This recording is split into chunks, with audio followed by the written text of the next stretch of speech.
Ayan. Tignan natin kung ano sasabihin nito sa live. Medyo na-delay ho.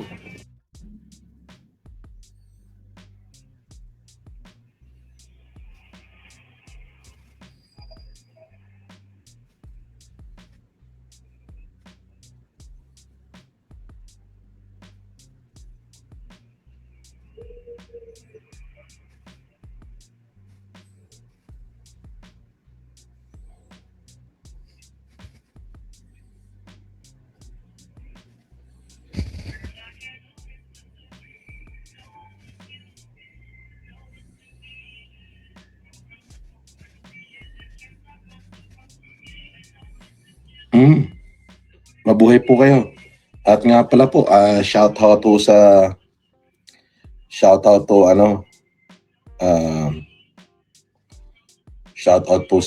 asa yung mga nagpapa-shout out kanina? Yung papel. Next. May listahan na. Medyo delay ho. Opo. Sa lahat po ng mga nagpapa-shout out dyan, si Guapok, shout out. Kuis, happy birthday kay Kuis. Kay Chris, kay Misael La Peña, at kay Modesto Soriano Jr., JJ Eustaquio. Shout out sa inyo, mabuhay po kayo. Ano ho yan kanina, yung mga nasa ako po ay sinalubong ng napakaraming kaibigan natin dyan sa may Papirol, sa John Hay. Apo.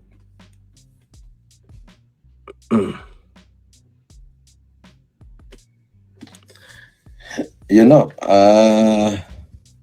Shout out kay Kadaber, ha? Okay, ulitin ko, shout out kay Guapok, kay Kuis, happy birthday, Chris, kay Misael La Peña, kay Modesto Soriano Jr., at JJ Eustaquio. At syempre, gusto ko rin i-shout out si Kumare, si Nida, si Amber Jade, si Ems Pascual, si Honey Asia, si Aiden Taide, si Feli Damian, si Tel Magumpa. Shout out sa inyo. At syempre si Micaela Mitch, si Manang Janice ko, si Manang Udet, at syempre si Ate Tess. Mabuhay po kayo.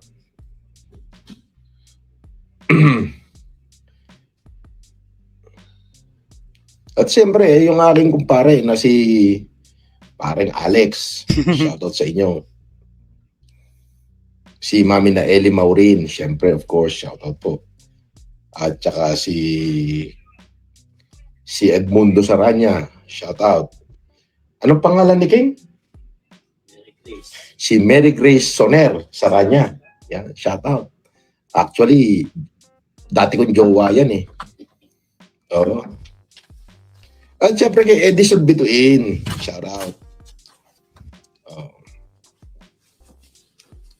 At of course, shoutout din doon sa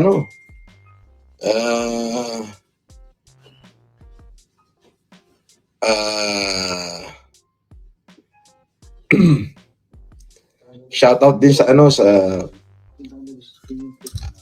yung mga team natin dati. Oo, yung na yun Gangster of Manila, yung mga ganon. Yung grupo nila, shoutout natin.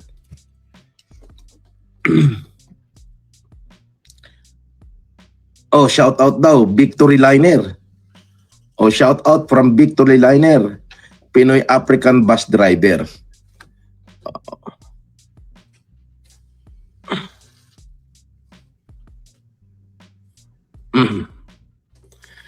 Shoutout din kay Kadaber.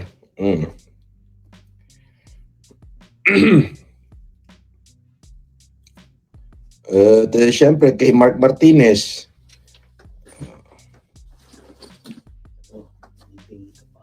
Ayun, at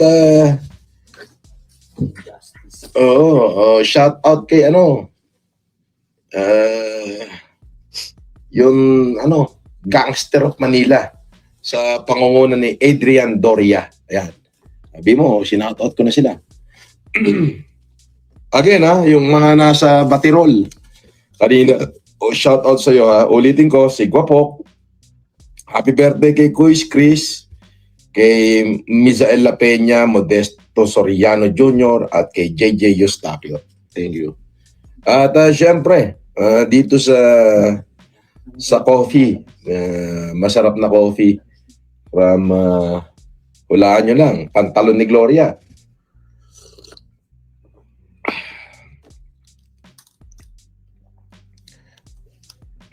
Thank you po. Maraming salamat. At opo.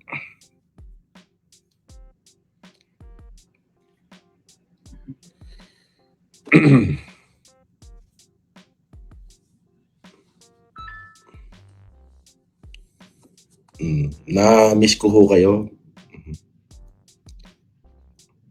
Medyo kung titignan nyo yung aking buhok ay ang hirap po magpahaba ng buhok. Masyado hong mahirap.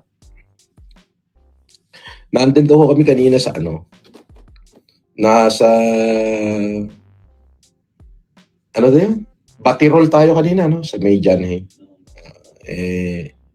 Medyo kami may pumalo ng konti bago yung nag-chocolate. Ay shout out din kay Romeo Srepair. Kay Jonathan Caparas daw, shout out. Thank you. At syempre maraming salamat sa lahat ng sumuporta sa akin, nagbigay ng suporta, pagmamahal at pangunawa. Maraming salamat po sa inyo. Mabuhay ho kayo. Wala naman ho kung pwedeng maipangako sa inyo kundi ang akin tanging panalangin na lang. At syempre, sa dalawang anak ko, kay Lawrence at saka kay Felicity. Love you, anak. Mahal na mahal kayo ni Papa. Yun lang. At Nako, kung mahal mo talaga yung mga anak mo, Kulaong, ayusin mo na yung kanilang ayusin mo yung kanilang mga papeles. Kasi kung hindi mo aayusin ang kanilang mga papeles, di ba, habang buhay nila madadala yung Marcos, baka makagraduate sila ng high school o ng college, Marcos ang kanilang daladala. Di ba? Medyo delikado kasi masisilip dahil yung pangalan mo na Francis Leo Marcos na ginagamit mo panloko, pinagamit mo din sa mga anak mo. Nako, di ba? Kung mahal mo talaga anak mo, hindi mo hahayaan magdusa kasama mo. Di ba? Dapat ilabas mo yung anak mo sa mga katarantaduhan mo . Kung talagang mahal mo sila, hindi mo sila hahayaan na masama dito sa katarantaduhan na to na pinaggagawa mo. Diba? Yun yung yun lang naman yung natin diyan, yung naiisip natin. Kasi nga katulad niyan na issue na nakansela na itong kanyang pangalan na Francis Leo Marcos sa PSA. Dapat mong yan, linisin kasama sa paglilinis sa pangalan ng mga anak mo. Kung mahal mo talaga sila, gagawin mo yan. Kaya lang,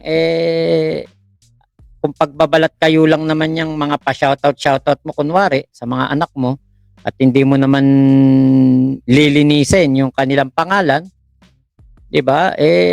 Talagang lang to. Kumbaga, mapapahamak lang yung mga bata dahil din sa sarili mong kagagawan.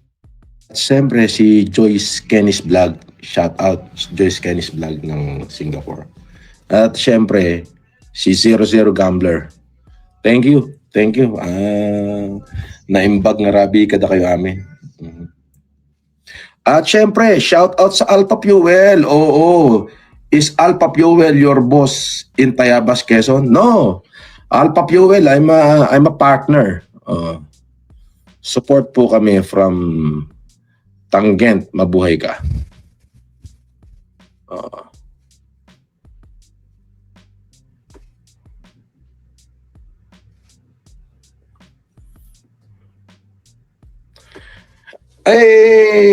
Partner po ako diyan.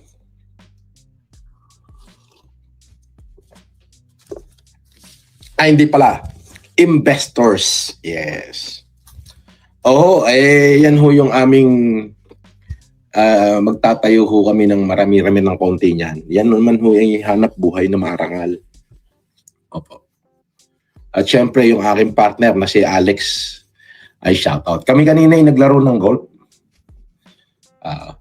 Gising ba siya? Pare? Romel, gising ba si Alex? Pipilitin ho natin na mapababa ang kahit sa atin man lang. Baka kaya nating medyo maibaba ng konti ang presyo ng gasolina para sa mga Kala mo talaga kasosyo siya ni Alex no? Alam niyo si Alex, tingin ko matulungin naman to naman to. Para alam mo yung, ala ka ba ibang pwedeng makuwang kaibigan, Alex Pabella? Kita mo alam niyo kunwari ako si Alex Pabella, tapos nagsasalita ng ganito si Kulaong sa negosyo ko, na umaasta na parang kasosyo ko, kapartner ko, investor siya. Diba parang, teka, tawagan ko to, pare, wag mo namang iyan yung negosyo ko. Ngayon, kung pumapayag si Alex na sinasabi to ni Kulaong, parang sinabi na rin ni Alex, pare, papagsakin mo yung negosyo ko. Ang kinina ni Kulaong yan, magulat tayo after mga ilang buwan, sasabihin ni Kulaong, boss, kamusta na kayo ni kunwari may mag-comment, boss, kamusta na kayo ni Alex Pabella? Sasabihin ni Kulaong, di ko kilala yon. Budol yon, may utang pa sa akin yon. Binudol ako noon. Yan pa maririnig natin dyan di ba, Ate Bergie?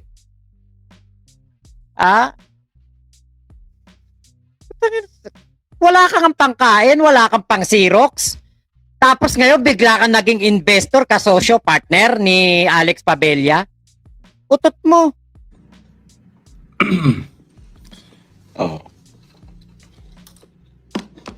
Ito po ang aking... Tama yung sinabi ni Konsehal si Soner Solis ba yon? Tama yung sinabi nito, mapicturan, matuntungan, kanya na. Pangalawang live, magmula po nung ako ay nakulong. At syempre, pinagpapasalamat ko po sa Diyos ang lahat ng kung ano man ang natatanggap ko. Ako ay pagpapaumanhinan ninyo. Opo. At nakapokus ho ako ngayon na makapaghanap buhay. Kaya naman ho ako ay yung aking konting naiambag sa maliit na hanap buhay. Yun ho ang gusto ko hong palakihin. At kaya kami lagi magkasama ng aking kapartner. Opo. Ay sana ho ay lumaki. Sana ho.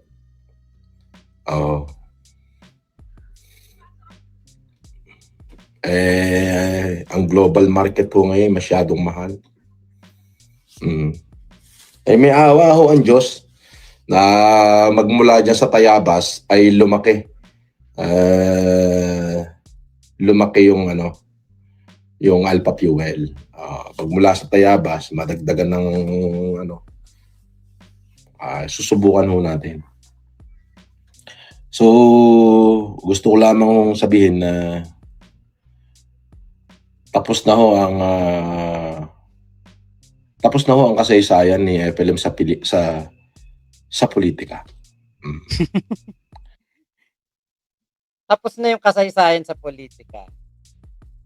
Bigyan natin to ng ito yung kanina narinig natin Bigyan natin to ng pansin. Kasi si Kulaong talaga, wala naman tong ibang hinangad kundi makapasok po sa politika.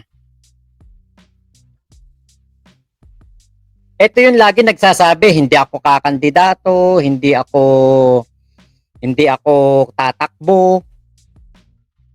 Laging ganyan po ang ano niyan. Pero pagdating ng eleksyon, nagpapasa ng COC.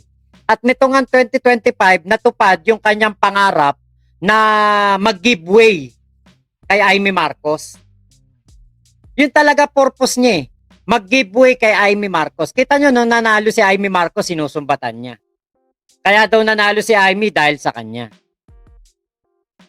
Oy, ballpoint man! Yan ang ano ni Kulaong. Shoutout sa'yo tol ballpoint man. Yan, follow nyo yan, aking kaibigan, ballpoint man 2.0. Isa sa mga magiting na tagapagtanggol ni PBBM yan. Ito yung ano ni Kulaong, style ni Kulaong. Kunwari hindi ka kandidato. Pero pagdating ng filing of COC, kumakandidato, nagpapasa ng COC kasi nga kaya niya kailangan na gawin 'yon para maging relevant. Kahit na ilang beses maging nuisance candidate 'yan. Kakandidato yan. Kaya lang, ito problema. Baka niya nasabi na tapos na ang kasaysayan ni Francis Leo Marcos o ni FLM sa politika dahil hindi niya na magagamit yung Francis Leo Marcos eh. Wala nang Francis Leo Marcos sa PSA. Ano ba ang kailangan kapag ikay kakandidato? Birth certificate para patunayan mo na ikaw ay isang Pilipino.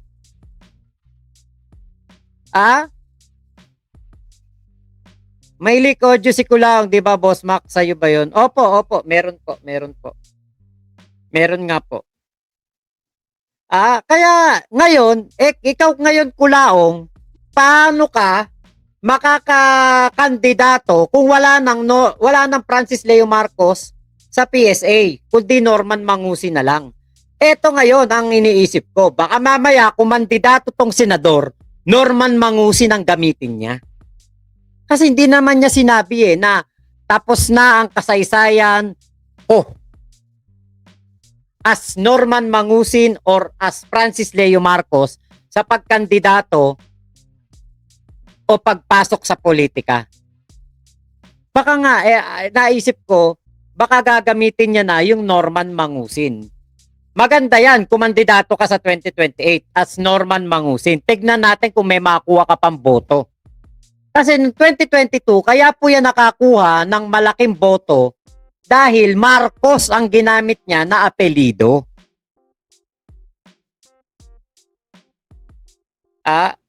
Pero etong pagkandidato niya ngayon, kung sakaling kakandidato yan ngayong 2028, lagi natin ipe-play yung press con ng Napolcom. Lagi nating ipe-play yan. 24 hours, ilalive ko yan para mapanood, makita ng ating mga kababayan na si Kulaong ay pinapress con dahil sa pagiging budol. Larawan ng kawalanghiyaan sa Pilipinas. Yan ang sabi ng ating Napolcom chief. Kaya natin yan. Pag ito, kasi alam ko wala talaga isang salita to eh. Sinungaling yan si Kulaong eh.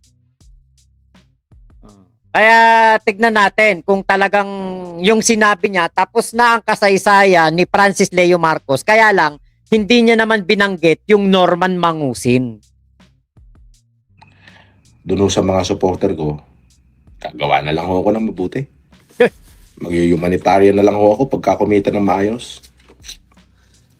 Wala ka nga makain, pati pang Xerox At syempre, pinagpapasalamat ko yung mga taong, yung mga kaibigan ko na hindi ako iniwan, na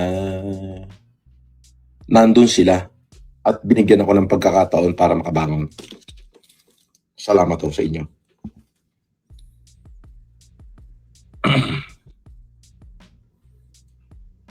Shoutout sa'yo, Mr. Cadever. Thank you. So, Ang ang akin na lang ho ay pagyayamanin na lang ho natin kung ano man yung meron. Sabi ni Yalla Habibi, welcome back Mr. FLM. Try to play some golf to relax and have some fun. Fight isn't over yet. We're still here. Thank you sa iyo, Yalla Habibi. Opo. Tama naman po kayo. Nans Dice Joso Maglaya. Sabi niya, shout out, Idol FLM, God bless you always, mabuhay. Mabuhay po kayo. Siyempre kay Riker, kamusta boss? Nagsha-shout out ka pa ba? Ang tamlay mo. O shout out sa iyo, Riker. Bring shout out sa iyo. Alam nyo,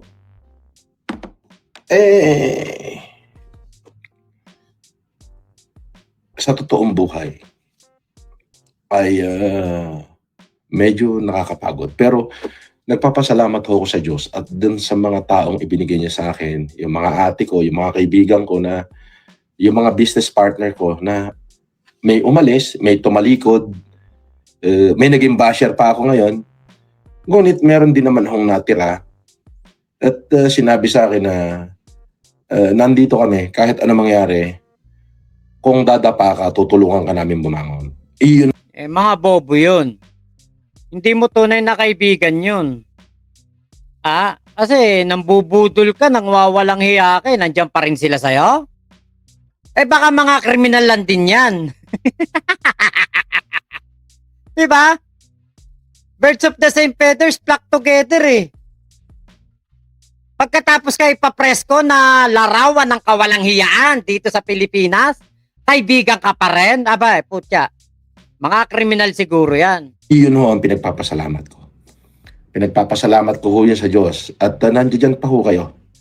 Na patuloy nyo ako sinusuportahan sa aking lakbayin, sa aking buhay. Maraming salamat po. Ako po ay akusado. Isa po ako akusado sa napakaraming bagay. At salamat po sa inyo. Of course, pati na rin sa mga hecklers ko. Thank you, in fact. Kasi natuturuan niyo ako maging tama. Pinapakita niyo sa akin yung aking pagkakamali. At yun naman ho, yaki itinatama.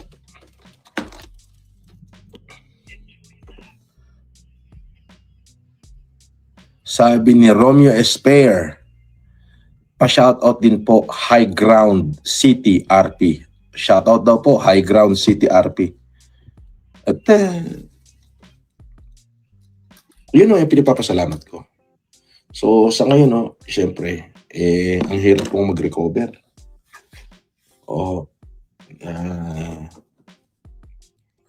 Very thankful ako. Kay Mami Jaja Cap at saka kay Mami Naeli Maureen. Thank you po. Kay Manang ko, Janice and Odette, thank you. At syempre kay Mayor Enteng. Mayor Enteng,